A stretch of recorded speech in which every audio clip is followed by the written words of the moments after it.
आज जो हमने टॉपिक रखा है वो बहुत ही अहमियत वाला टॉपिक है। तो करियर गाइडेंस का हम लोग नाम देते हैं। तो एक्चुअली हर एक लोग कुछ ना कुछ एजुकेशन फील्ड के साथ जुड़े हुए थे। हम देखते हैं 10वीं तक 12वीं तक तो अक्सर लोगों ने पढ़ाई की हुई है। तो अक्सर हजरात ने 10वीं और 12वीं तक तो पढ़ाई की हुई है। तो एजुकेशन फील्ड से हर एक का रिश्ता जुड़ा हुआ है।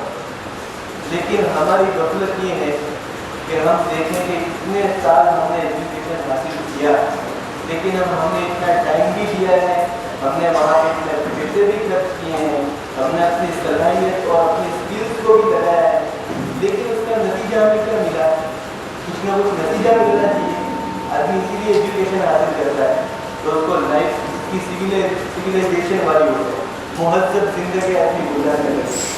दुनिया के जो कामकाज जुड़े होते हैं, हिसाब किताब के दूसरे कई कामकाज, वो सब आदमी को पता चल जाए। इसीलिए अपनी एजुकेशन हासिल करता है। तो मेरा नफ्दी बिलल महदी एजुकेशन तो हमें गिरबारे से लेकर के बचपन से लेकर के बचपन तक हासिल करना है। तो अगर हम ये एजुकेशन हासिल करते हैं, इसमें कोई भी फील्ड अगर हम लेते हैं, तो ये फील्ड देने के बाद हमें क्या फ़ायदा होगा? हम उससे क्या दुनियावी फ़ायदा भी हासिल कर सकते हैं, क्योंकि दुनिया पूरी दारुल अस्बाब है। आपके काम दुनिया के साथ जुड़े हुए हैं। तो आप जो एजुकेशन हासिल कर रहे हैं, इसका तो क्या फ़ायदा होगा? ये हमारा आज का टॉपिक है। बिस्मिल्लाहिर्रहमानिर्रहीम। अल्हम्दुलिल्लाह अल्हम्दुलिल्लाहिल वाहिदिल मुतवहिदिल वहदानियति हुवल्लाह अल अज़ीज़िल मुतअज़्ज़िज़ बिल इज़्ज़ति हुवल्लाह वल क़दीरिल मुक़तदिर बिल क़ुदरति हुवल्लाह अल अव्वलु हुवल्लाहु वल आखिरु हुवल्लाह अज़्ज़ाहिरु हुवल्लाहु वल बातिनु हुवल्लाह क़ब्ल कुल्लि शैइन हुवल्लाह व बअद कुल्लि शैइन हुवल्लाह ला ख़ालिक़ व ला मालिक इल्लल्लाह वस्सलातु वस्सलामु अला सय्यिदिना मुहम्मद सल्लल्लाहु अलैहि वसल्लम वस्सलातु वस्सलामु अला सय्यिदिना मुहम्मद अफ़ज़लुर रुसुलि मुहम्मद अत्यबुर रुसुलि मुहम्मद अशरफुर रुसुलि मुहम्मद अकरमुर रुसुलि मुहम्मद साहिबुत ताजी मुहम्मद साहिबुल मिअराज मुहम्मद व अला आलिहि व अस्हाबिहि अजमईन। क़ाल अल्लाहु तबारक व तआला फ़ी कलामिहिल मजीद वल फ़ुरक़ानिल हमीद। अऊज़ु बिल्लाहि मिनश शैतानिर रजीम। बिस्मिल्लाहिर रहमानिर रहीम। क़ुल हल यस्तविल लज़ीना यअलमून वल लज़ीना ला यअलमून। सदक़ल्लाहुल अज़ीम। कि आपको कैरियर अगर बिल्ड करना है अपना, तो एक आदमी क्या क्या चीज़ें कर सकता है, क्या क्या अचीवमेंट्स हासिल कर सकता है, कौन सी चीज़ें सीखी जा सकती है, किन चीज़ों में अपना कैरियर बनाया जा सकता है, इस वजह से ये पूछा जा रहा है आपको।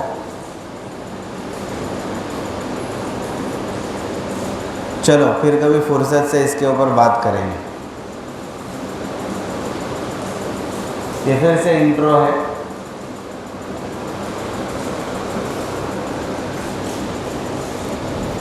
चलिए आगे चलिए। ये दिख रहा है आपको स्क्रीन पे? कुछ दिखा? सबसे पहले आपको आपका माइंडसेट चेंज करना पड़ेगा। यहाँ पर दो चीज़ें हैं। एक आपको नज़र आ रहा है LOT, जिसको कहते हैं लोअर ऑर्डर थिंकिंग, और दूसरा है HOT यानी हायर ऑर्डर थिंकिंग।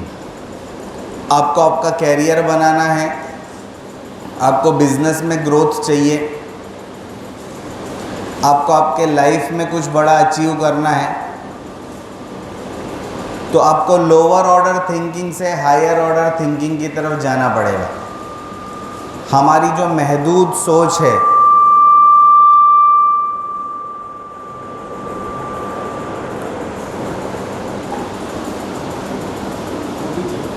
हमारी जो महदूद सोच है उसको हमें चेंज करना पड़ेगा।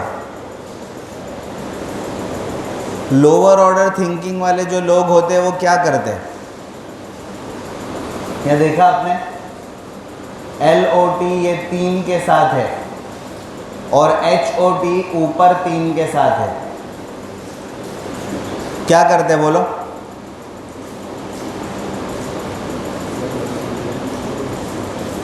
लोअर ऑर्डर थिंकिंग में जो 3 चीज़ें वो क्या है? पढ़ने आता है तो पढ़ो ना जोर से। Remembering, understanding and applying. Lower order thinking वाले जो लोग होते हैं वो ये 3 काम करते हैं। वो कुछ सोचेंगे, रिमेंबर करेंगे, अंडरस्टैंड करेंगे, समझने की कोशिश करेंगे और उसको अप्लाई करेंगे। ये लोअर ऑर्डर थिंकिंग के लोग करते हैं। और अगर आपको कुछ बड़ा अचीव करना है तो आपको HOT हायर ऑर्डर थिंकिंग की तरफ जाना पड़ेगा, जिसमें ये 3 चीज़ें आपको करनी है। आपको चीज़ों को एनालाइज करना है। एनालाइज का क्या मतलब होता है? इन डेप्थ किसी चीज़ में तहकीक करना, अंदर तक जाना, फिर इवैल्यूएट करना है कि ये क्यों ऐसा होता है, और क्रिएट करना है। किसी चीज़ के क्रिएशन की तरफ जाना है। हम आज कंज्यूमर हो गए, मुसलमान कौम जो है आज कंज्यूमर हो गई है। हर जगह हम हाथ फैलाकर खड़े हुए हैं।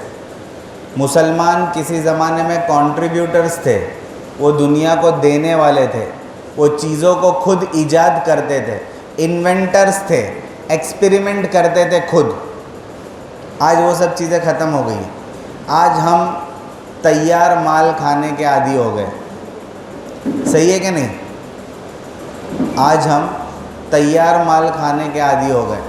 हमारे अंदर क्रिएटिविटी ख़त्म हो गई है, क्रिएशन हमारे अंदर ख़त्म हो गया है। क्यों? ऐसा क्यों हुआ?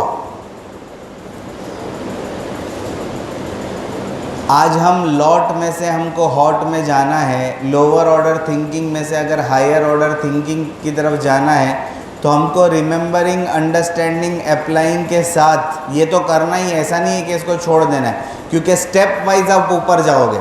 नीचे से आप ऊपर की तरफ जाओगे, सीधा ऊपर नहीं पहुंच सकते हो। नीचे से ऊपर जाने का एक प्रोसेस होता है, एक पैटर्न होता है, उसको फॉलो करके आप ऊपर पहुंच सकते हो। आप ये सोचो कि नीचे से मैं हाई जंप करके ऊपर पहुंच जाऊँ, तो ऐसा नहीं होता है। लॉट से गुजर कर आपको हॉट पे जाना है, लेकिन ये आपको सोचना है कि मुझे ऊपर जाना है। समझ में आ रही है बात? तो आपको एनालाइज, इवैल्यूएट और क्रिएट करना पड़ेगा। इसके लिए सबसे पहले मैंने आपको पहली चीज़ जो बताई वो है आपको आपका माइंडसेट चेंज करना पड़ेगा। हमारा माइंडसेट कैसा है? हमारा माइंडसेट फिक्स्ड माइंडसेट है। हमारा माइंडसेट हमें फिक्स्ड माइंडसेट से ग्रोथ माइंडसेट की तरफ ले जाना है। हमें फिक्स्ड माइंडसेट से ग्रोथ माइंडसेट की तरफ अपने माइंडसेट को ले जाना है। ये याद रखना, यहाँ से मैं बात शुरू कर रहा हूँ ग्रोथ माइंडसेट, और ग्रोथ माइंडसेट पे मैं बात को ख़त्म करूँगा आखिर में। सबसे पहले माइंडसेट को चेंज करने के लिए हमारे थिंकिंग पैटर्न को हमें चेंज करना पड़ेगा। वो क्या है?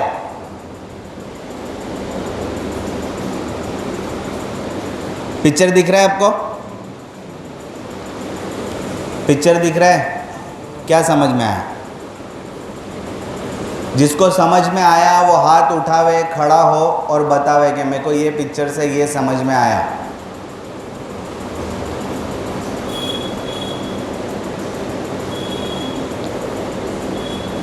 उसने जो देखा वो बना दिया, बीच में उसका सीन आ रहा है, उसके व्यू जो है उसके बीच में उसका सीन आ रहा है, और अलग अलग वेदर की अलग अलग पेंटिंग। और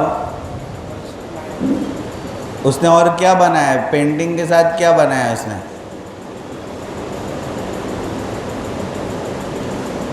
उसका सीन जो है ना वो सब है।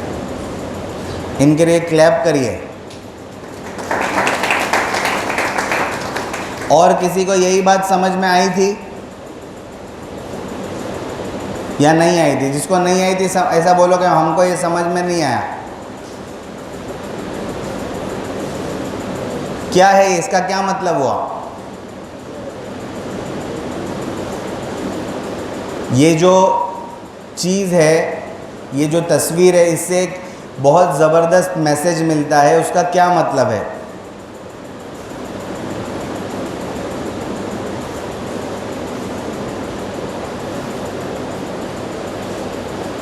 बोलो।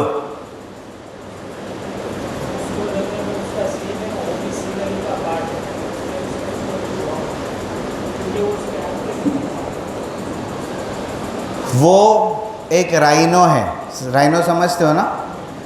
वो एक राइनो है और वो पेंटिंग बना रहा है, और पेंटिंग बनाने में वो अलग अलग लैंडस्केप को कैप्चर करने की कोशिश कर रहा है अपने कैनवास पर। लेकिन एक मसला जो बार बार आ जाता है, वो जो दिख रहा है उसको बना रहा है, उसे जो नज़र आ रहा है वो उसको बना रहा है, और जो चीज़ें उसको नज़र आ रही है उसमें उसका सींग भी है बीच में, जो एक आड़ है। होना क्या चाहिए था?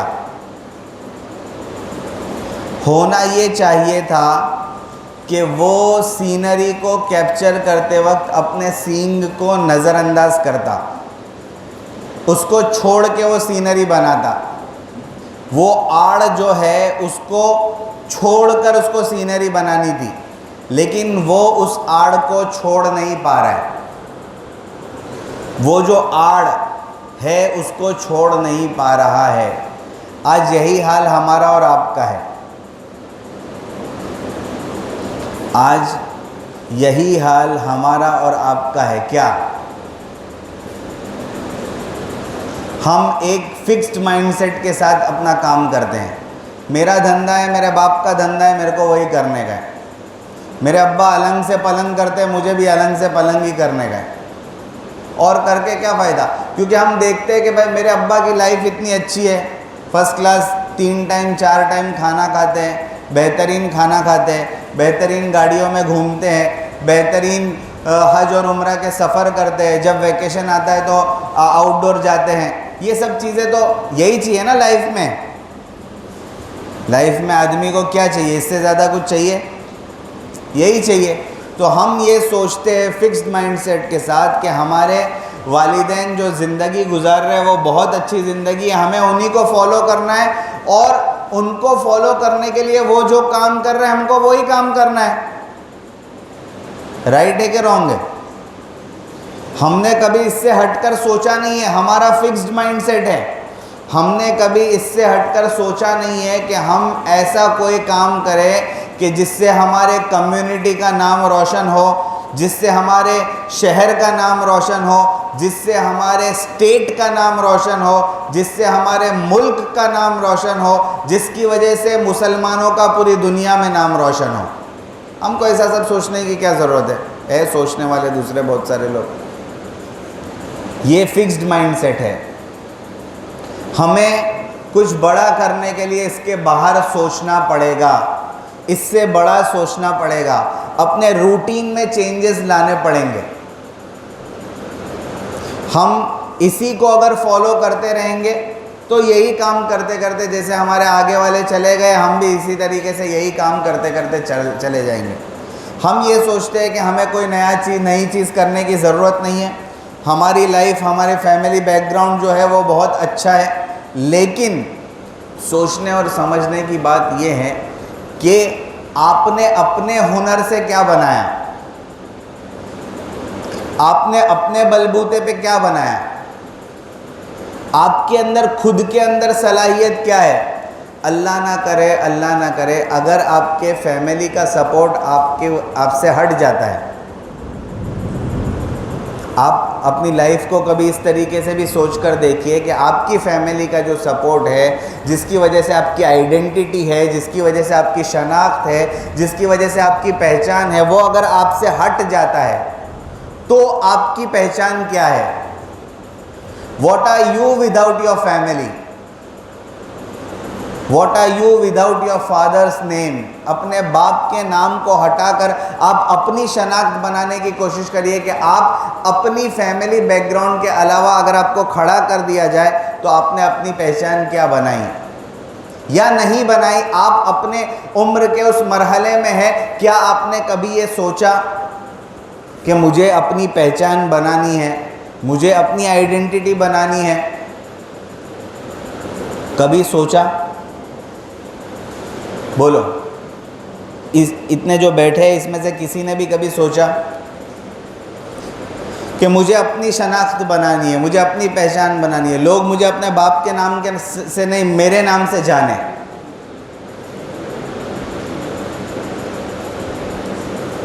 किसी ने सोचा? यही है, ये है लॉट से हॉट की तरफ जाना, हायर ऑर्डर थिंकिंग की तरफ जाना, अपने माइंडसेट को चेंज करना, फिक्स्ड माइंडसेट से ग्रोथ माइंडसेट की तरफ जाना। समझ रहे हो आप लोग बात? भाई जवाब तो दो। समझ में आ रही है बात कि सब बाउंसर जा रहा है? जी, इतनी बात समझ में आई तो सबसे पहले आपको क्या करना है? अभी तक मैंने आपको कितनी बात बताई? मैं भूल गया मौना, इनको पेन पेपर लेकर ही बैठाना था, कम से कम कुछ याद तो रहता है इनको।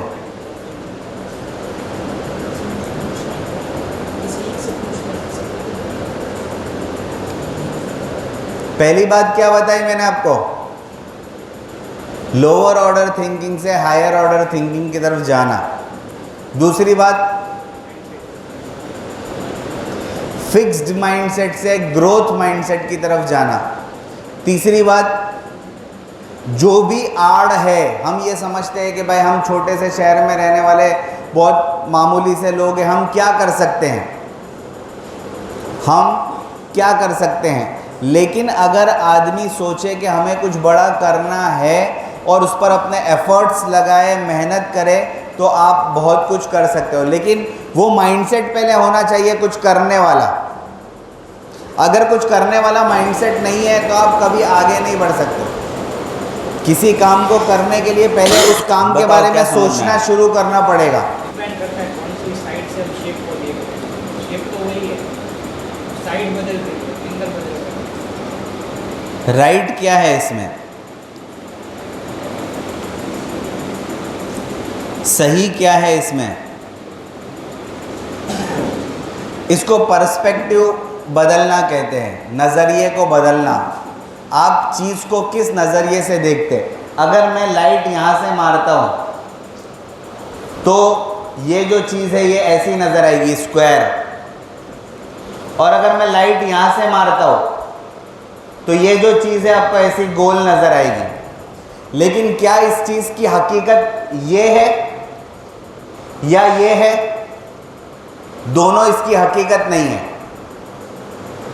इसकी हकीकत ये है, ये ना स्क्वायर है ना सर्कल है, ये सिलेंडर है। मैं आपको एक बात समझाना चाह रहा हूं कि चीज़ एक ही होती है, लेकिन आप उस चीज़ को किस नज़रिए से देखते हैं, आप उस चीज़ को किस नज़रिए से देखते हैं, उस चीज़ को आप अपने आप को कैसा देखते हैं। आप अपने आप को एक चैंपियन की तरह देखते हैं, एक बहुत बड़े सक्सेसफुल बिजनेसमैन की तरफ देखते हैं। आप अपने आप को नबी करीम सल्लल्लाहु अलैहि वसल्लम का एक सच्चा पक्का उम्मती होने के एतबार से देखते हैं। ये आप हो चीज़ एक ही, लेकिन आपने अपना नज़रिया कैसे बनाया है। चीज़ एक, लेकिन उसको देखने का नज़रिया कैसा है। समझ में आ रही है बात? इसको एक वाक़ये से समझो, एक किस्सा मैं आपके सामने बयान करता हूँ। एक आदमी होता है, अपने घर के बाहर वो बेहतरीन गाड़ी वॉश करता है। एक नई गाड़ी होती है, उसके घर के बाहर खड़ी होती है और उसको धो रहा होता है। सुबह सुबह संडे मॉर्निंग वो अपनी गाड़ी को धो रहा है। उसका पड़ोसी आता है और उसको बोलता है, यार बहुत अच्छी गाड़ी है, इतनी मस्त कार है, कहाँ से लाया इतनी अच्छी गाड़ी? तो उसने कहा कि ये गाड़ी मुझे मेरे भाई ने हदिये में दी। मेरा भाई है, मेरे भाई ने मुझे ये गाड़ी गिफ्ट की, मुझे तोहफे में दी, हदिये में दी मुझे ये गाड़ी। तो वो जो पड़ोसी जो पूछ रहा था कहाँ से लाया गाड़ी, वो कहने लगा काश मेरे पास भी ऐसी गाड़ी होती। क्या कहा? बोलो ना जल्दी ज़रा। काश मेरे पास भी ऐसी गाड़ी होती। तो वो जो गाड़ी धो रहा था, जिसकी गाड़ी थी, उसने कहा कि तूने गलत मांगा, तूने गलत मांगा। तुझे ये नहीं कहना चाहिए था कि काश मेरे पास भी ऐसी गाड़ी होती। तुझे ये कहना चाहिए था काश मेरे पास भी ऐसा भाई होता जो मुझे ऐसी गाड़ी हदिये में देता, जो मुझे ऐसी गाड़ी तोहफे में देता, हदिये में देता। तूने गलत मांगा। चीज़ एक ही, लेकिन पर्सपेक्टिव बदल गया। समझ में आ रही है बात? अब ये दोनों आदमी जो बात कर रहे थे, जिसकी गाड़ी थी उसकी बीवी पीछे खड़ी थी, उसने कहा दोनों बेवकूफ़ है, दोनों बेवकूफ़ है। एक ने क्या मांगा? काश मेरे पास भी ऐसी गाड़ी होती। दूसरे ने क्या मांगा? कि काश मेरे पास भी ऐसा भाई होता जो मुझे गाड़ी हदिये में देता। उस औरत ने कहा कि दोनों बेवकूफ़ हो, दोनों ने मांगा, और मांगना था तो कुछ बड़ा मांगना था। अगर तुमको मांगना ही था तो कुछ बड़ा मांगना चाहिए था। तुमको ये मांगना चाहिए था कि काश मैं ऐसा भाई होता जो अपने भाई को गाड़ी तोहफे में देता। समझ में आई बात? कुछ लोगों को नहीं समझ में आई। किसको नहीं समझ में आया? काश मैं ऐसा भाई होता कि मुझे अल्लाह इतना देता कि मैं अपने भाई को हदिये में गाड़ी देता। चीज़ एक ही थी, पर्सपेक्टिव और एंगल चेंज हो गया। इस वजह से हम अपने काम को करने का पर्सपेक्टिव और एंगल चेंज करें। अपनी जहनियत को महदूद न रखें, अपने सोचने के अंदाज को थोड़ा चेंज करें, बड़ा करें और बड़ा सोचने की कोशिश करें। सब करेंगे इंशाल्लाह। और इसकी क्यों ज़रूरत है? हमें बड़ा, अलग, हट के सोचने की, out of the box thinking की क्यों ज़रूरत है? इसकी क्या वजह है?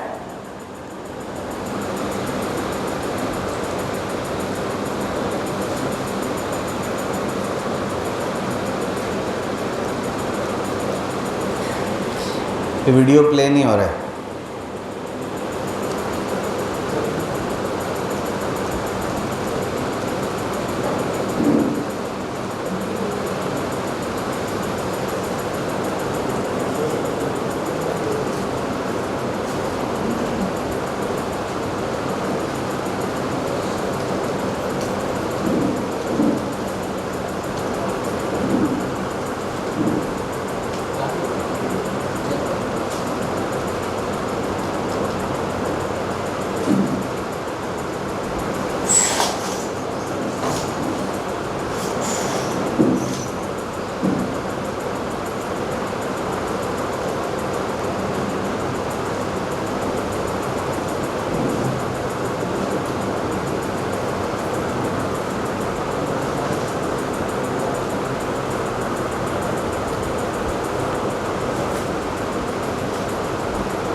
वीडियो नहीं, कॉपी नहीं थी हुई।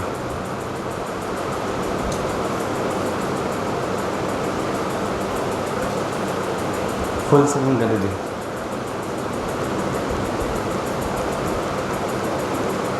खैर चलो जाने दो, वो वीडियो प्ले नहीं हो रहा है।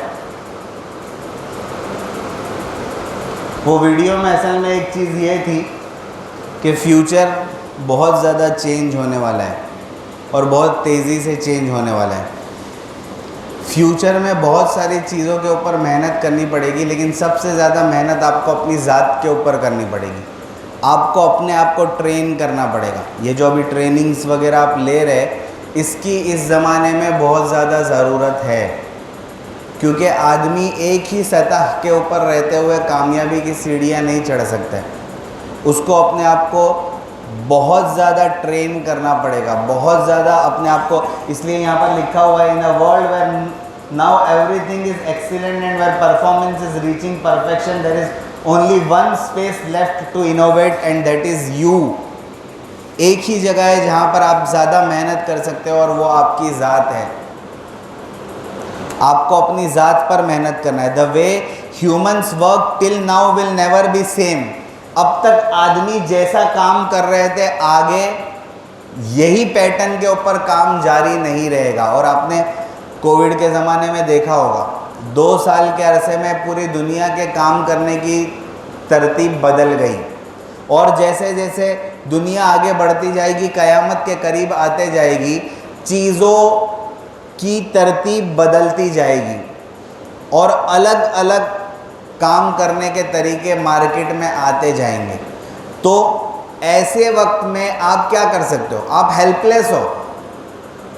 आप एक ही चीज़ कर सकते हो कि आप अपने आप को फ्यूचर के लिए तैयार करो। यहाँ पर क्या लिखा है? The way humans work till now will never be same. अब तक जैसे आदमी काम कर रहे थे अब आगे ऐसा नहीं होगा। So the knowledge and skills required will be dramatically different. अब तक जो इल्म और जो हुनर जिसको हासिल करके लोग अपना काम चला लिया करते थे अब ऐसा नहीं होगा।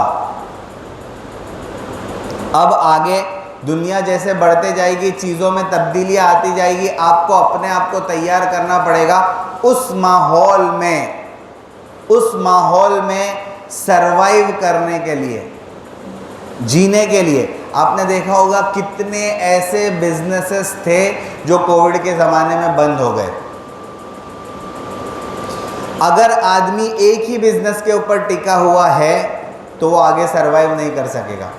उसके पास अगर मल्टीपल चॉइसेस नहीं है, आपने अपने आप को देखिए, एक फील्ड में माहिर होना ज़रूरी है लेकिन उस फील्ड में महारत के साथ मल्टीपल चीज़ों में नॉलेज होना आपके पास ज़रूरी है। अगर नहीं है तो आप सरवाइव नहीं कर सकोगे। कोई आदमी सिर्फ ड्राइविंग के पेशे के ऊपर जी रहा है कि भाई ड्राइविंग का पेशा, उसको सिर्फ ड्राइविंग आती है, उसके अलावा कुछ नहीं आती है। कुछ दिनों में मार्केट में ड्राइवर लेस कार आ जाएगी, तब वो आदमी क्या करेगा? समझ रहे हो बात?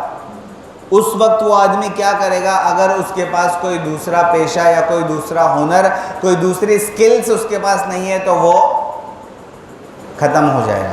इस वजह से आपको ट्रेनिंग, अपने आप को मुस्तकिल, देखिए मिनल महदी इलल लहद कहा कि गहवारे से लेकर कब्र की गोद तक इल्म सीखने का सिलसिला जारी रहना चाहिए। अपने आप को तैयार करते रहना, अपने आप को पोटेंशियल, अल्लाह ताला ने इतनी सलाहियतें दी है, इतनी पोटेंशियल्स हमको दिए, उसके लिए हमें अपने आप को तैयार करते रहना पड़ेगा मुस्तकिल। समझ में आ रही है बात? Anything that can not be digitalised and automated will become extremely valuable, specially the human only trades, speech, creativity, emotions, ethics, values, ये सब चीज़ों की मार्केट में कीमत बढ़ जाएगी। जो चीज़ें डिजिटलाइज नहीं हो सकती है, जिन चीज़ों को ह्यूमंस का, रोबोट्स कंट्रोल नहीं कर सकते, ऐसी चीज़ों की मार्केट में वैल्यू बढ़ जाएगी। तो हमें उन चीज़ों पर फोकस करना पड़ेगा। अब बहुत सारी चीज़ें हैं, क्या क्या करना है। एजुकेशन का इम्पोर्टेंट है। एजुकेशन किसको कहते हैं? तालीम किसको कहते हैं? Education is a tool which provides us with knowledge. Education gives us wisdom of the world around us. Education is must to survive in this competitive world. Education creates better human beings.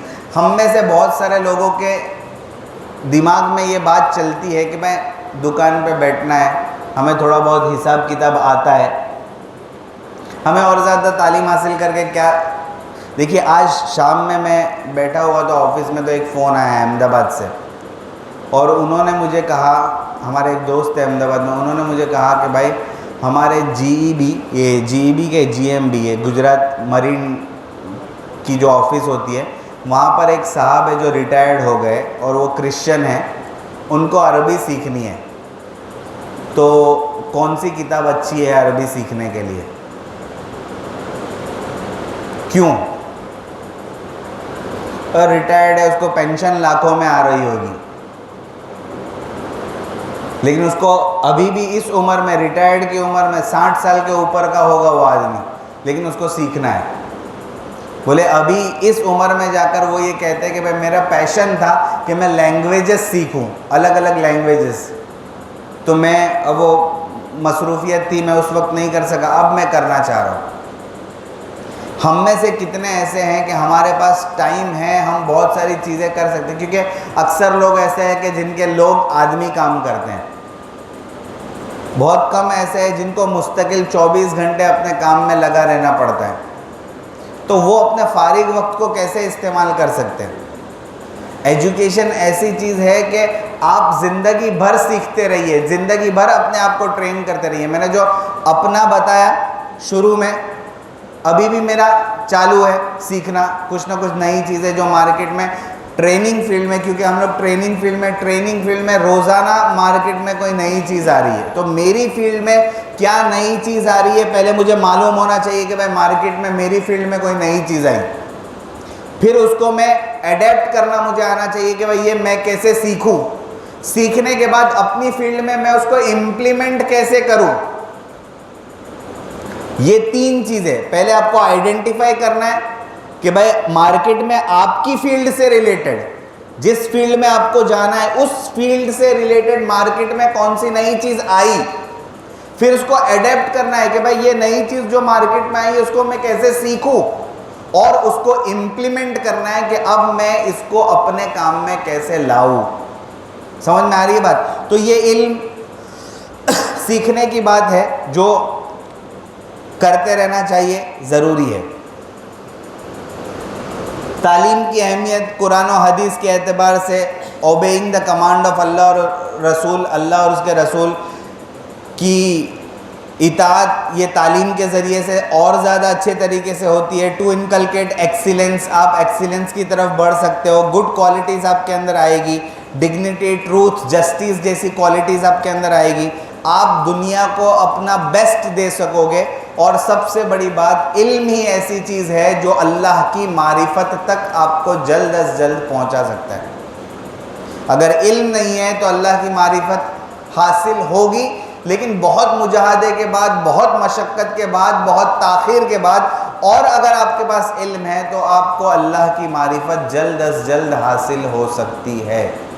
तो आप लोग इल्म हासिल कर रहे हो माशाल्लाह अल्हम्दुलिल्लाह, सुबह शाम आप लगे हुए हो, तो आपको इल्म हासिल करने के बहुत सारे मकासद में से एक अहम मकसद भी ये भी है कि आप ये अपने दिल में नियत करिए कि जो इल्म मैं हासिल कर रहा हूँ इस वजह से ताकि मुझे अल्लाह की मारिफत हासिल हो जाए। ठीक है, और इसके लिए कुछ दुआ है, क्योंकि ये टिपिकल कैरियर गाइडेंस का प्रेजेंटेशन मैं आपके सामने पेश कर रहा हूँ, जो कॉलेजेस और स्कूल्स के बच्चों के सामने पेश किया जाता है। उसकी एक तरतीब है ये पूरे प्रेजेंटेशन की, कि आपको पहले माइंडसेट बनाना है, फिर इल्म की डेफिनेशन बतानी है, फिर इल्म का यूज़ बताता है, फिर अल्लाह के साथ उसका कैसी निस्बत जुड़ती है। ये पूरा एक टाइम लेता है, पूरे एक दिन का ये प्रेजेंटेशन है, तो मैं आपको जल्दी जल्दी बताऊँ। फिर आपको क्या मांगना है अल्लाह से, कैरियर गाइडेंस में आपको अल्लाह तबारक व तआला से वो छोटी छोटी दुआएं क्या है जो मांगनी है। अल्लाहुम्मा अल्हिमनी रुश्दी व अइज़नी मिन शर्रि नफ्सी, अल्लाहुम्मा इन्नी असअलुकल हुदा वत्तुका वल अफ़ाफ़ वल गिना, अल्लाहुम्मा हदीनी व सद्दिदनी, रब्बना आतिना मिन लदुनका रहमा व हय्यि लना मिन अमरना रशदा। ये वो सब चीज़ें हैं जो इल्म हासिल करने वाले तालिब इल्म को हमेशा मांगते रहना चाहिए। ये छोटी छोटी दुआएं इनको अपने रोज़ाना के मामूलात में रखना चाहिए ताकि आपको इल्म सही हासिल हो। ठीक है, वरना इल्म ऐसा भी हासिल होता है जिससे गुमराही तक आदमी पहुंच जाता है। क्योंकि आपने देखा बड़े बड़े स्कैम करने वाले, बड़े बड़े फ्रॉड करने वाले जो दुनिया में लोग हैं वो कोई अनपढ़ लोग नहीं है, they are highly intellectual people. जो करोड़ों रुपए का, अरबों रुपए का गबन करके जाते हैं, they are highly intellectual people, बहुत ज़्यादा इल्म उन्होंने हासिल किया है, लेकिन वो इल्म उनको गुमराही की तरफ ले गया, उनको हिदायत की तरफ नहीं ले गया, उनको अल्लाह की मारिफत की तरफ नहीं ले गया। तो हमें ये डिफ्रेंशिएट करना है कि इल्म ऐसा हासिल हो जो हिदायत का ज़रिया बने, जो अल्लाह की मारिफत का ज़रिया बने, जो अल्लाह के रसूल सल्लल्लाहु अलैहि वसल्लम से कुर्ब का ज़रिया बने, और हरगिज़ गुमराही का ज़रिया न बने। ठीक है, फिर से वीडियो है, लेकिन करेक्ट माइंडसेट क्या है? करेक्ट माइंडसेट किसको कहते हैं? खैर, ये भी एक बहुत लंबा टॉपिक है, लेकिन मैं आपको जल्दी जल्दी बता देता हूँ कि भाई करेक्ट माइंडसेट किसको कहते हैं। आपको विनर्स वाला माइंडसेट रखना होगा, जीतने वालों का। देखिए, एक है जीतने वाला और एक है हारने वाला। हारने वाला कौन है? हम ऐसा समझते हैं कि हम किसी गेम में हैं और हम किसी ऐसी पोजीशन में है कि हमें जीतने वाला यानी पहले नंबर वाला ऐसा नहीं है। आदमी कभी कभी अपनी बातचीत में भी हारता है और जीतता है। आपने कभी किसी आदमी के पास आप गए और कहा कि भाई कैसा है, तो ऐसा बोलेगा भाई कट रही है। समझ में आई बात? उसने क्या कहा? कट रही है। इसका क्या मतलब हुआ मालूम? ये ज़िंदगी से हारा हुआ आदमी है। और किसी के पास आप गए और उसने कहा कि भाई क्या हाल है? अल्हम्दुलिल्लाह, अल्लाह का शुक्र है। ये जीता हुआ आदमी है। समझ रहे? आदमी सिर्फ खेल में हारता या जीतता नहीं है। आदमी अपनी ज़बान से क्या तलफ़्फ़ुज़ कर रहा है, क्या बोल रहा है, उसकी बॉडी लैंग्वेज कैसी है, इससे भी पता चलता है कि ये आदमी हारा हुआ है या जीता हुआ है। तो आपको एक जीतने वाले का माइंडसेट रखना है अगर आपको आगे बढ़ना है तो। और जीतने वालों का माइंडसेट कैसा होता है? विनर्स आर कॉन्फिडेंट, हमेशा कॉन्फिडेंट होते हैं, और लूजर्स आर सेल्फ डाउट। क्या मतलब? मैं कर पाऊंगा कि नहीं, मैं कर पाऊंगा कि नहीं, मुझसे हो सकेगा कि नहीं, मुझसे नहीं हो सकेगा। और अगर विनर्स को कोई टास्क दिया जाता है कि ये करना है, तो वो कोशिश करेगा कि भाई उससे ये टास्क कंप्लीट हो। तो सबसे पहली चीज़ क्या है? जल्दी जल्दी बोलिए, मेरे को अब टाइम कम है। विनर्स आर, जोर से, winners are and losers are. Second thing, winners think about possibilities, इम्कानात के बारे में वो सोचेंगे कि भाई इसमें पॉसिबिलिटीज क्या है, ये काम जो मुझे दिया गया है उसको मैं कर कैसे सकूंगा, पॉसिबिलिटीज क्या है। और लूजर्स क्या सोचेंगे? लूजर्स थिंक अबाउट ऑब्स्टेकल्स, कि इसमें रुकावटें क्या है, इसमें रुकावटें क्या है। विनर्स सोचेंगे कि इसमें पॉसिबिलिटीज क्या है, इम्कानात क्या है, मैं ये काम करने के कितने तरीके हैं मेरे पास। और लूजर ये सोचेगा कि इसके अंदर रुकावटें कितनी हैं, ये तो कितना मुश्किल काम है, अभी बारिश बहुत तेज़ हो रही है, मैं कैसे पहुंचूंगा क्लास में। और विनर सोचेगा कि छाता लेकर मैं पहुंच जाऊंगा। समझ में आ रही है बात? तो विनर्स जो पॉसिबिलिटीज की तरफ सोचते हैं और लूजर्स जो है ये ऑब्स्टेकल्स की तरफ देखते हैं। विनर्स, पढ़िए जल्दी जल्दी पढ़िए। Winners convert dreams into reality. Winner जो होगा ये ख्वाबों को हकीकत में तब्दील करने के बारे में सोचेगा, और लूजर्स जो है ये हकीकतों को भी ख्वाब बना देगा। जो पॉसिबिलिटीज होगी उसको भी सोचेगा, यार ये तो मुश्किल है, इसको तो ख्वाब में भी नहीं सोच सकते। ऐसा बोलते हैं ना, सपना में पण नो विचार, तो भाई तो सपने में भी मत सोचना कि ये तेरे से होगा। तो विनर्स जो होंगे ये ख्वाबों को हकीकत में तब्दील करने के बारे में फोकस करेंगे, और लूजर्स जो होंगे ये हकीकतों को भी ख्वाब बना देंगे। जो पॉसिबल चीज़ें होगी उनको भी ये बोलेंगे कि भाई सपने में भी मत सोचना, ये कभी नहीं होगा। समझ में? और ड्रीम, ख्वाब देखना, बड़े ख्वाब देखना ये ज़रूरी है। और आपको पता है ख्वाबों की इस्लाम में बड़ी अहमियत है। ख्वाबों की इस्लाम में बड़ी अहमियत है। पूरी एक सूरत कुरान करीम में नाजिल हुई है जिसकी बुनियाद ही ख्वाब पर है। सूरह यूसुफ, पता है आपको? सूरह यूसुफ के बारे में पता ही नहीं है आपको? बाद में मौलाना को बोलना, आपको एक क्लास सूरह यूसुफ की तफसीर की भी रखेंगे। पूरी सूरत का बेस जो है ये ख्वाब है। हज़रत यूसुफ अलैहिस्सलाम पहले ख्वाब देखते हैं, फिर वो ख्वाब की वजह से उनको कुएं में डाला जाता है और फिर बाद में वो एक मुल्क के बादशाह बन जाते हैं। फिर वो उनको जेल में बादशाह बनने से पहले उनको जेल में डाला जाता है, वहाँ पे वो एक ख्वाब देखते हैं। उनका बादशाह एक ख्वाब देखता है जिसकी वो ताबीर बताते हैं। खैर पूरा ये ख्वाब के ऊपर, ख्वाबों की बहुत अहमियत है। और एक टर्म यूज़ होता है जिसको कहते हैं डे ड्रीमिंग। सुना कभी? ऐसी सब चीज़ों से मौलाना हम लोग को क्या लेना देना है। डे ड्रीमिंग एक टर्म यूज होता है, पता है? डे ड्रीमिंग जिसको बोलते हैं खुली आंखों सपना देखना। कभी सुना कि कभी सुना भी नहीं है? खुली आंखों सपना देखना, इसको कब यूज करते हैं? ये टर्म कब यूज होता है? खुली आंखों सपना देखना, ये कब यूज होता है? ये टर्म ये कब बोला जाता है?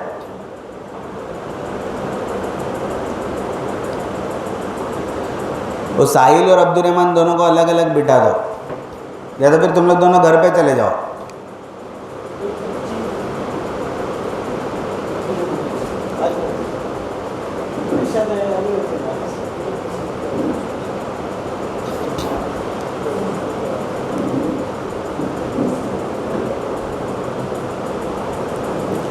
जी, डे ड्रीमिंग ये टर्म कब यूज होता है?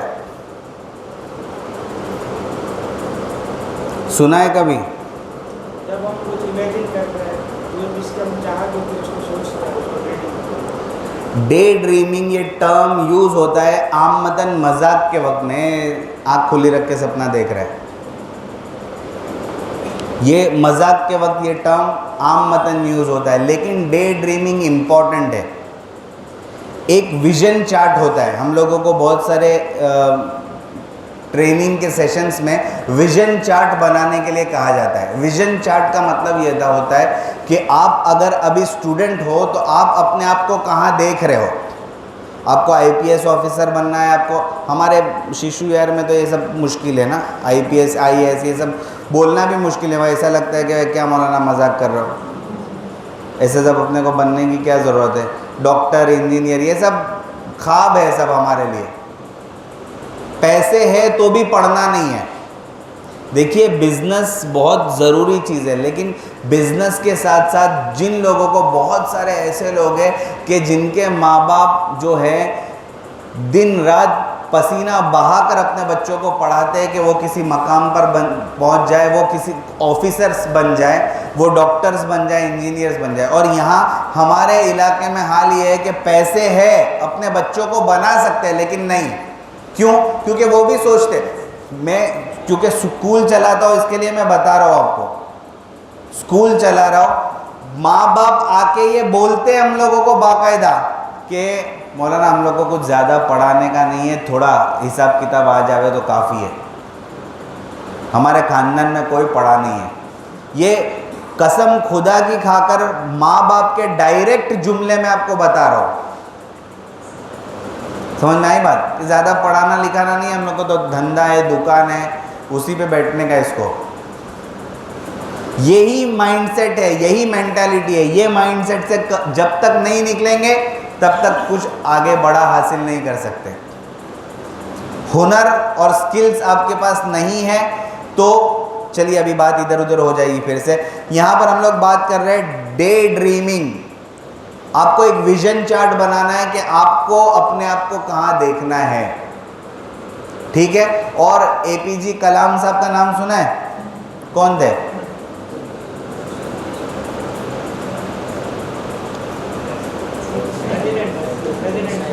और क्या थे?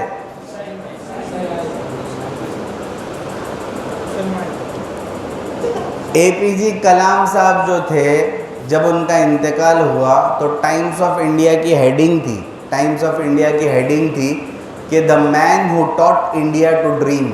ऐसा आदमी आज हिंदुस्तान से चला गया जिसने पूरे मुल्क को ख्वाब देखना सिखाया, पूरे मुल्क को जिसने ख्वाब देखना सिखलाया, ऐसा आदमी दुनिया से चला गया। एक मुसलमान के बारे में ये कहा जा रहा है, हमें ये बात सुनकर हमारा सीना जो है ये चौड़ा हो जाता है, लेकिन क्या फ़ायदा?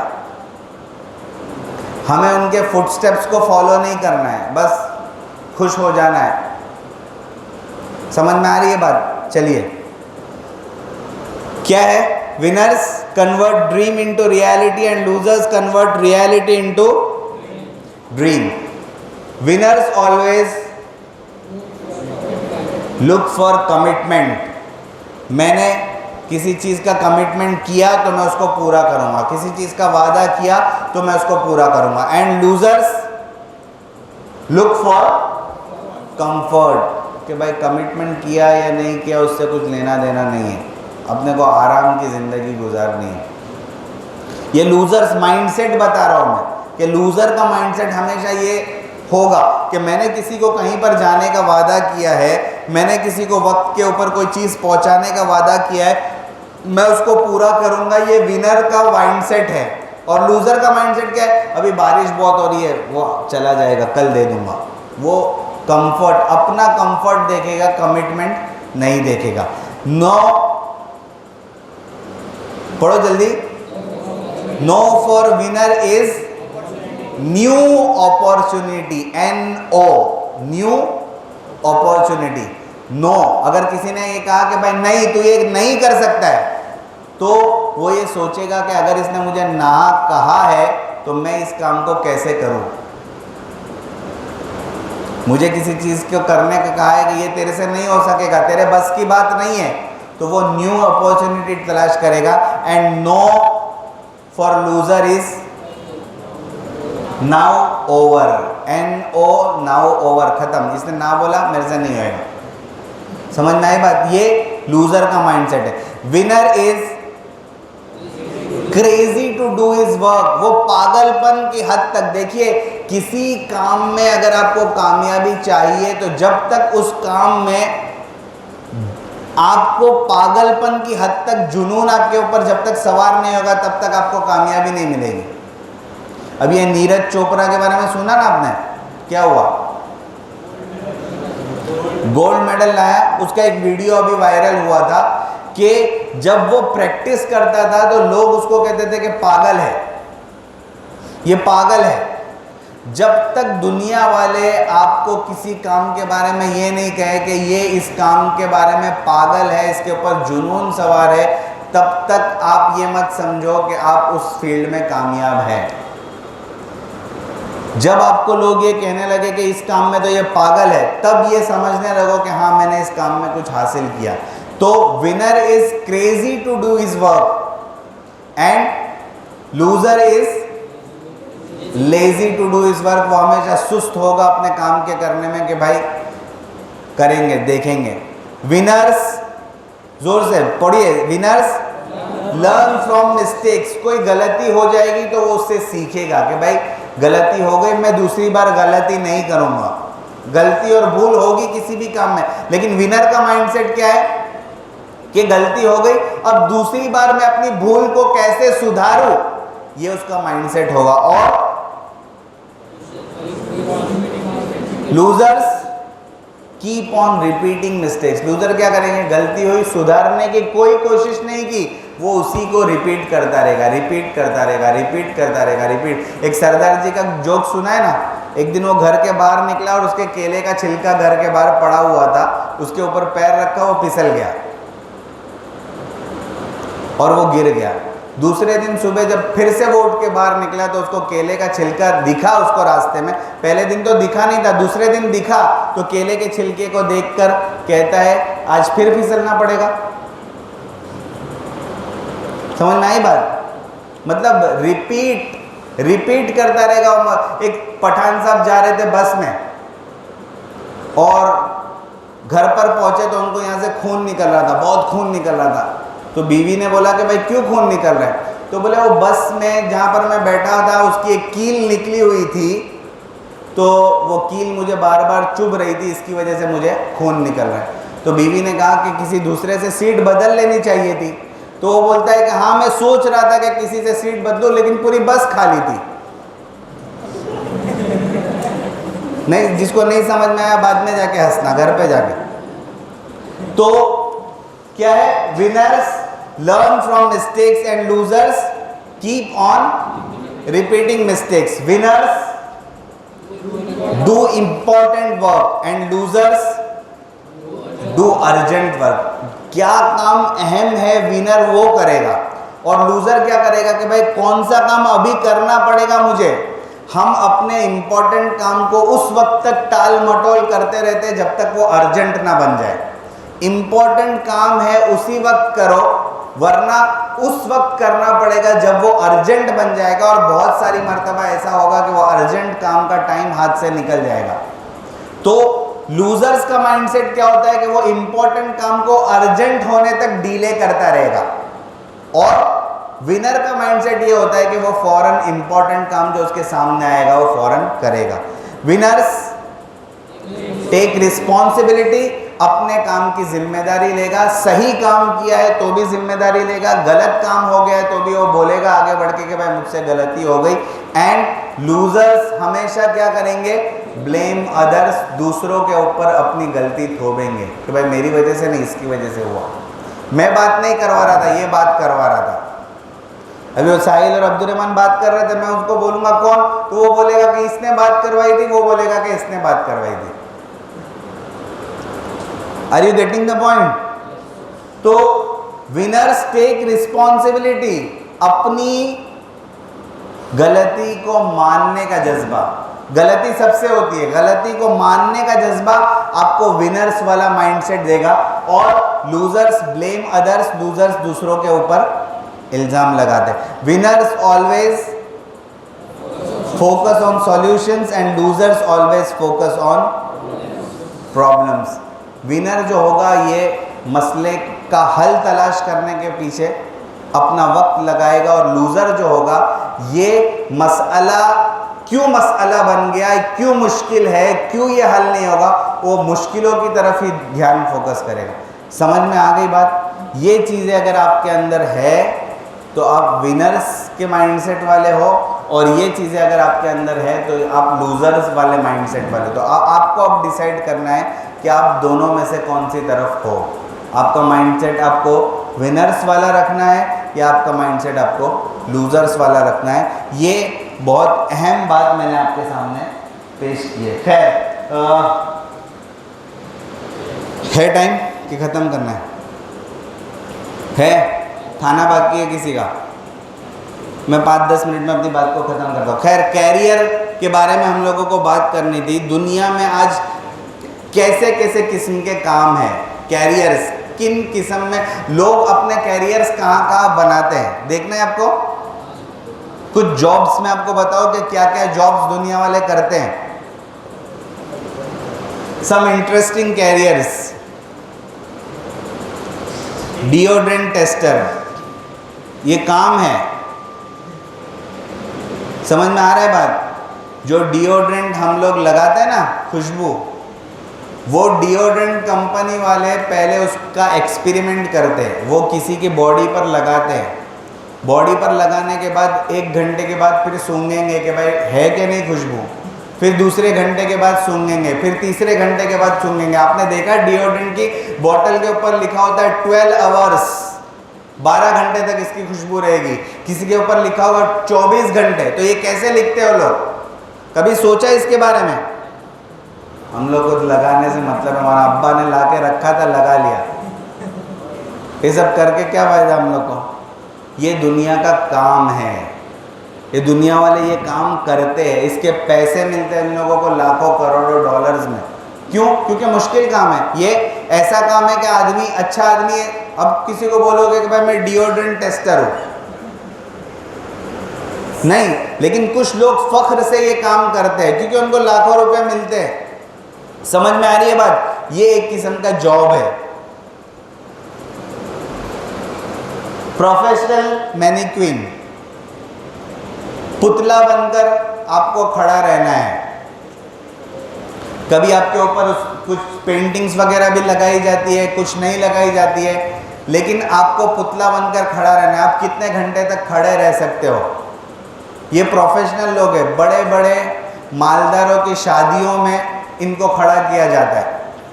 आपने देखा होगा बहुत देर तक खड़े हैं, बच्चे समझते हैं कि ये पुतला है, और फिर वो हिलता है तो बच्चे हंसते हैं। ये एक किस्म का जॉब है। मैं आपको सिर्फ बता रहा हूं कि दुनिया में कैसे कैसे जॉब्स है। Crime scene killer, crime scene cleaner, जहां पर क्राइम होता है और जहां पर गुनाह होते हैं उस जगह को साफ करना होता है और उसकी एक टेक्निक होती है, उसके ज़रिए से उसको साफ करना होता है कि कोई सबूत हो वहाँ पर, वो मिटे नहीं, उसको किस तरीके से वहाँ से कलेक्ट करने का, चीज़ों को कैसे साफ करने का। फिर वहाँ पर कोई चादर है तो उसको इस तरीके से लपेट कर रखनी पड़ती है कि वापस उसको सबूत के वक्त इस्तेमाल करना पड़े तो उसको इस्तेमाल किया। जैसे कि कांच के टुकड़े हैं तो किस तरीके से टूटा है, वहाँ पर नाइफ पड़ी है तो उसको किस तरीके से, तो ये किस तरीके से इसको पूरा एक प्रोफेशन है कि वो क्राइम सीन को किस तरीके से क्लीन किया जाता है। गार्बेज पुलिस,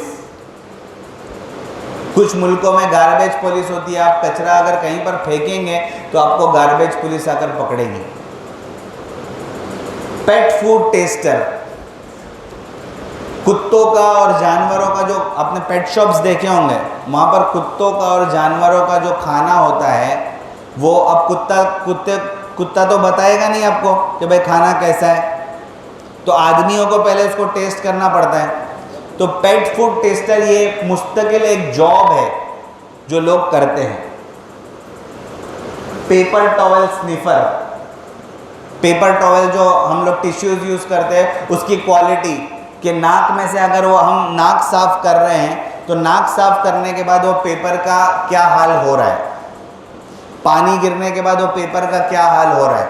और बहुत सारी जगहों पर पानी का इस्तेमाल नहीं होता है, पिछवाड़ा साफ करने के लिए भी टिश्यू यूज होता है, आपको पता होगा। तो वो पिछवाड़ा साफ करने के बाद टिश्यू का क्या हाल होता है ये उनको बताना पड़ता है। कंपनी अपनी इम्प्रूवमेंट करने होती है ना उनको चीज़ों में, लोग उसको लेंगे कैसे, तो वो उसका टेस्ट होता है बाकायदा। ऑयल गैस डाइवर, ये पानी के अंदर गैस कटिंग वगैरह होती है, वहाँ पर वेल्डिंग वगैरह करनी पड़ती है, तो ये कुछ होते हैं। चिकन टेस्टर, बच्चे जो निकलते हैं चूजे उसको निकाल के चेक करना, उनकी हालत देखना वो कैसी है, ये मुर्गी के अंदर तब्दील हो सकता है कि नहीं है, ये मर जाएगा, कितना जिएगा, इसके अंदर क्या है, उसका पूरा टेस्ट होता है। लाइन स्टैंडर, ये मुस्तकिल जॉब है। एप्पल ने ये अनाउंस किया कि भाई 31 दिसंबर को हमारा एप्पल 16 मार्केट में लॉन्च होने वाला है। अब बड़े बड़े मालदार लोगों को पहले ही दिन वो मोबाइल चाहिए तो खुद तो लाइन में खड़ा नहीं होएगा करोड़पति आदमी, तो उसके लिए लाइन में खड़े रहने वाले आदमी होते हैं। हमारे यहाँ भी होते ना, अपने आदमी को सेठ घर पे सोए, सुबह सुबह आदमी चले गए, लेकिन वहाँ पर फॉरेन कंट्रीज़ में सब जॉब, घर के काम, आदमी को घर के काम खुद करने पड़ते हैं। वहाँ पर आपको नौकर बहुत कम मिलते हैं, घर में काम करने वाले नौकर आपको बहुत ज़्यादा करोड़पति आदमी हो तो ही मिलते हैं, वरना नॉर्मल अगर मिडिल क्लास आदमी है या अपर मिडिल क्लास आदमी है उसको अपने घर के काम खुद करने पड़ते हैं, घर की प्लेट्स वगैरह। इस वजह से वहाँ के जो बच्चे होते हैं वो अपना घर का काम खुद करना जानते हैं, वो प्लेट साफ करना जानते हैं, वो झाड़ू मारना जानते हैं, वो अपने कपड़ों को सही तरीके से घड़ी करके रखना जानते हैं। हमारा बच्चा अगर जमात में नहीं गया है तो उसको कुछ नहीं आता है, समझ में आई बात। तो ये लाइन स्टैंडर और स्नेक मिलकर, ये भी एक जॉब है कि सांप का जो जहर होता है उसको जमा करते हैं, और वो बाज़ पॉइजन्स जो होते हैं वो दवाइयों में भी इस्तेमाल होते हैं। सांप के बाज़ जहर, और बाज़ जहर का तोड़ होते हैं, एक जहर से दूसरे जहर को तोड़ निकाला जाता है, तो वो उसके लिए उनको जहर निकाल कर टेस्ट करना पड़ता है, सांप पकड़ के जहर निकाल कर टेस्ट करना पड़ता है। खैर ये कैरियर रिगार्डिंग बात थी, इसके लिए मैंने आपको बताया कि दुनिया में और भी ऐसे कई किस्म के जॉब्स है जो लोग करते हैं, या तो मजबूरी में या उनको प्लेजर आता है ऐसे कामों में। बहुत सारे गुनाहों के काम हैं जो आदमी करते हैं, बाज़ मजबूरियों में करते हैं, बाज़ उनको प्लेजर आता है, वो काम में मज़ा आता है इस वजह से करते हैं। लेकिन ऐसे बहुत सारे काम दुनिया में हैं, और आगे आगे दुनिया जैसी बढ़ती जाएगी बहुत सारे पुराने काम ख़त्म हो जाएंगे और बहुत सारे नए काम मार्केट में आएंगे। तो ये एक समझने की चीज़ है, ये एक शॉर्ट एनालिसिस है, लेकिन अब जाने दीजिए, वक्त नहीं है इसकी। आपको अपनी स्ट्रेंथ्स मालूम होनी चाहिए, आपको अपनी वीकनेसेस मालूम होनी चाहिए, आपको किस फील्ड में अपॉर्चुनिटी मिलेगी ये मालूम होनी चाहिए, और क्या चीज़ें जो है आपके काम में आगे चलकर रुकावट डाल सकती है, थ्रेट्स, ये आपको मालूम होना चाहिए। इसको स्वॉट एनालिसिस कहते हैं, बड़ी बड़ी कंपनीज में किया जाता है। आदमी खुद बड़े बड़े मैनेजर्स और लीडर्स जो होते हैं वो स्वॉट एनालिसिस अपना करते हैं कि भाई मेरी स्ट्रेंथ्स क्या है, मैं किस फील्ड में ज़्यादा अच्छा हूँ, मुझे अल्लाह ताला ने कुव्वत गोयाई दी है, मेरी कम्युनिकेशन स्किल्स अच्छी है, मैं लोगों के साथ अच्छा बात करता हूँ, मैं सेल्समैन अच्छा बन सकता हूँ, मैं मार्केटिंग अच्छी कर सकता हूँ किसी चीज़ की, वो आपको मालूम है। आपको अल्लाह तबारक व तआला ने फिटनेस दी है, आप हेल्थ की फील्ड में, स्पोर्ट्स की फील्ड में कुछ काम कर सकते हैं। अगर आपके पास फिटनेस नहीं है, आप खैर आपको मालूम होना चाहिए कि आपकी स्ट्रेंथ्स क्या है और आपकी वीकनेसेस क्या है। आप ये काम नहीं कर सकते, आपको पता होना चाहिए कि ये मेरी वीकनेस है।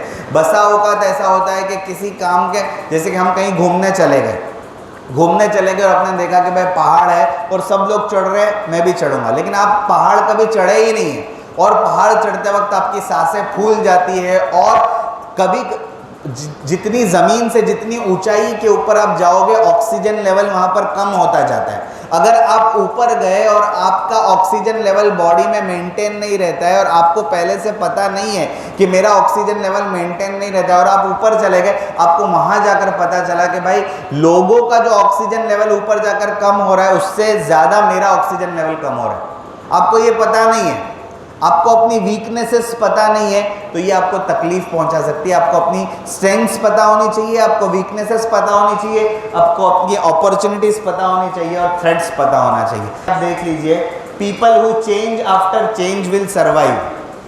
तब्दीली आ गई मार्केट में, फिर अपने आप को आपने तब्दील किया तो आप किसी तरीके से जी लेंगे। बहुत सोचने की बात है। ऊपर देखिए हेडिंग है, हु विल लीड, कौन आगे चलकर लीड करेगा। People who change after change will survive, जो चेंज के बाद चेंज हो, तब्दीली के बाद अपने अंदर तब्दीली लाएंगे, वो किसी तरीके से सर्वाइव करेंगे। People who change with change will succeed, जिन्होंने तब्दीली के साथ तब्दीली लाई। एक है तब्दीली के बाद तब्दीली लाना, इनकलाब के बाद इनकलाब की बात करना, और एक है इनकलाब के साथ इनकलाब की बात करना। तो people who change with change will succeed, साथ इनकलाब के साथ इनकलाब लाए तो आप सक्सेस पाएंगे। People who will cause the change will lead, और जो लोग तब्दीली का सबब बनेंगे वही लोग लीड करेंगे। अगर आप मार्केट में तब्दीली का सबब बनते हैं, आप चेंज लाने का सबब बनते हैं, तो आप लीड करेंगे। ये बात अगर आपको समझ में आ गई तो आज का हमारा वर्कशॉप ये कामयाब है। आपको सबब बनना है तब्दीली का, तब्दीली के बाद तब्दीली लाना ये कोई कमाल नहीं है। अल्लाह ताला हमें कहने सुनने से ज़्यादा अमल करने की तौफीक अता फरमाए। आमीन व आखिर दावाना अल्हम्दुलिल्लाहि रब्बिल आलमीन। अस्सलामु अलैकुम व रहमतुल्लाह। बहुत बहुत शुक्रिया। आज ये करियर गाइडेंस के ताल्लुक से अल्हम्दुलिल्लाह हमारा पहला वर्कशॉप बहुत ही कामयाबी के साथ मुकम्मल हुआ, और ये जो प्राइमरी लेवल का कोर्स है नीमत का, तो उसमें करियर गाइडेंस के ताल्लुक से एक ही वर्कशॉप का ऐलान किया गया था, सिर्फ एक ही वर्कशॉप रखा जाएगा, और अब तक भी यही सोचा था। और अभी मैंने 3-4 पॉइंट्स नोट किए हैं जिसपे हम आगे चल के स्पेसिफिकली बात करेंगे, मतलब खास उसी पे बात करेंगे। एक तो ये कि ऑनलाइन एजुकेशन पॉसिबिलिटीज़ क्या है, मतलब अगर करियर बनाना है तो एक आदमी है जो या तो पढ़ाई कर रहा है, वो अपनी किसी डिग्री को परस्यू कर रहा है, या वो बिजनेस में है, जॉब में है, वो अपनी प्रोफेशनल लाइफ शुरू कर चुका है, लेकिन उसके साथ साथ जैसा मुफ्ती साहब ने अभी कहा 21st सेंचुरी जिसमें अभी हम जी रहे हैं, उसकी सबसे बड़ी क्वालिटी ये है कि इंसान को सीखने का फन आना चाहिए। ज़िंदगी बहुत ही ड्रामेटिक चेंज के मरहले से गुजर रही है, हर लम्हा ज़िंदगी बदल रहा है। और मुफ्ती साहब ने एक पॉइंट वहाँ पर लिखा था जो इन्होंने बताया नहीं कि अभी आइंदा 10-20 सालों में दुनिया कितनी बदल जाएगी जितनी शायद पिछले 2000 सालों में दुनिया नहीं बदली। और ये सिर्फ किसी एक फील्ड में नहीं होगा, ये एजुकेशन फील्ड में भी होगा, बिजनेस फील्ड में भी होगा, सर्विस सेक्टर में भी होगा, पॉलिटिक्स में भी होगा, जियोग्राफी और मतलब जितने भी ये सिस्टम है दुनिया के चल रहे हैं, जितने बड़े बड़े सिस्टम हैं सब में ड्रामेटिक चेंज आ रही है और इसे हमें फेस करना पड़ेगा, इसमें सर्वाइव करना। तो ये बहुत बड़ा चैलेंज है यूथ के लिए। इस वजह से हम पहला जिस पे स्पेसिफिक इंशाल्लाह वर्कशॉप करेंगे, ऑनलाइन एजुकेशन पॉसिबिलिटीज क्या है कि हम अपने काम में रहते हुए अलग अलग एजुकेशन को हासिल करें। और दूसरा वर्कशॉप हमारा इंशाल्लाह होगा new business models in the context of Gujarat. मतलब गुजरात में आइंदा 10-20 सालों में कौन कौन से नए बिजनेस मॉडल्स आएंगे, इस पे हम खसूसी वर्कशॉप करेंगे। और इन जनरल इंडिया, मतलब इंडिया में भी जो वर्कशॉप आएंगे, लेकिन हम इंडिया में भी जो नए नए बिजनेस मॉडल्स आएंगे। उसके बाद तीसरा वर्कशॉप हम करेंगे टेक्नोलॉजी ऑफ नेक्स्ट डेकेड्स, मतलब आइंदा 10 सालों में जो नई नई टेक्नोलॉजीज आ रही हैं, नई नई टेक्नोलॉजी, चाहे वो बिजनेस से रिलेटेड टेक्नोलॉजी हो, इंफॉर्मेशन से रिलेटेड टेक्नोलॉजी हो, मतलब जिसका हमारी जिंदगी से बहुत गहरा ताल्लुक है। तो ये सब चीजें जिन्हें में रखते इंशाल्लाह हो सके तो हम आइंदा इसी 3 महीने में करेंगे या सेकंड ईयर में। बहुत बहुत शुक्रिया। एक तो फिर से मैं आप तमाम हजरात का तहे दिल से शुक्रिया अदा करता हूँ कि आप तमाम हजरात ये बारिश की वजह से भी आए। आपको यहाँ आने का फायदा हुआ या नहीं हुआ?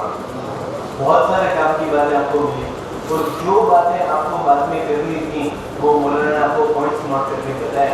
तो आपने ये सब बातें तो सुनी, लेकिन अब इसको आपकी ज़िंदगी में इम्प्लीमेंट करने के लिए क्या क्या अपॉर्चुनिटी आपके पास है, ऑनलाइन डिग्रीज के तौर पर आप क्या क्या ऑनलाइन स्टडी कर सकते हैं। उसके बाद अगर आप कोई फील्ड चूज करते हैं, साइंस है, आर्ट्स है, कॉमर्स है, उसके बाद आपको क्या क्या मिलेगा, ये सब बातें तो कुछ पॉइंट्स रह गए हैं, तो इंशाल्लाह आपके सामने आएंगे। अल्लाह ताला मुफ्ती साहब की उम्र में बेहतर अता फरमाए, इनको दुनिया और आखिरत में इसका बेहतरीन फैसला अता फरमाए, इनके कामकाज को आसानी के साथ पाए तकमील तक पहुँचाएँ। जज़ाकुमुल्लाह खैरन।